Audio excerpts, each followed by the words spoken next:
पासून जे काही करेन ते भव्य दिव्य करेन अशा प्रकारचा माझा एक स्वभाव. त्यामुळे मी यावेळेस घाटकोपरमध्ये पहिल्यांदा दहीहंडी तेव्हा म्हटलं की ही भारतातली सगळ्यात मोठी दहीहंडी असेल आणि त्यावेळेस फक्त वरळीला आणि ठाण्याला दहीहंडी लागायची कुठेच आहे. आणि घाटकोपरला 2009ला आम्ही अशी दहीहंडी केली की त्या दहीहंडीच्या नंतर पूर्ण महाराष्ट्रात नाही तर देशभरात गावागावात लोक आपल्या घाटकोपरची दहीहंडी बघून दहीहंडी करायला लागले. खरं आहे का खोटं आहे? अजून पण लोक आठवण काढतात की तुमची 2009ची दहीहंडी कशी आहे आणि आपली दहीहंडी टीव्हीवरून संपूर्ण देश पाहतो. जेव्हा 2009ला आपण यात्रा काढायला सुरुवात केली तेव्हा महाराष्ट्रात कुणीच यात्रा काढत नव्हतं. पहिली यात्रा आपल्या घाटकोपरहून निघाली.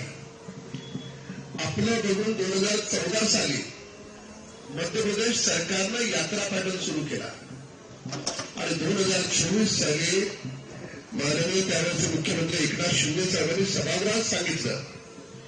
विधानसभागृहात माननीय एकनाथ शिंदे साहेब म्हणाले, घाटकोपरचं नाव घेऊन म्हणाले की राम कदमचा यात्रा पॅटर्न आता संपूर्ण महाराष्ट्र सरकार राबवणार.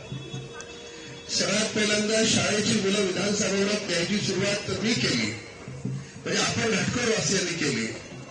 आपले पाहून बाकीचे आमदार पण त्यांच्या विधानसभेतली मुलं विधानसभागृहामध्ये विधानसभेचं कामकाज दाखवायला घेऊन येऊ लागले. मी ज्यावेळेस विचार केला की माझ्या घाटकोपरमध्ये मी पाण्यासाठी असं काहीतरी काम केलं पाहिजे की 50 वर्षाच्या नंतर सुद्धा लोक म्हटली पाहिजेत कि राम कदम नाम का कोई आदमी था, उसने ऐसा प्लानिंग किया कि 50 साल के बाद भी घाटकोपर को पानी की कमी नहीं है.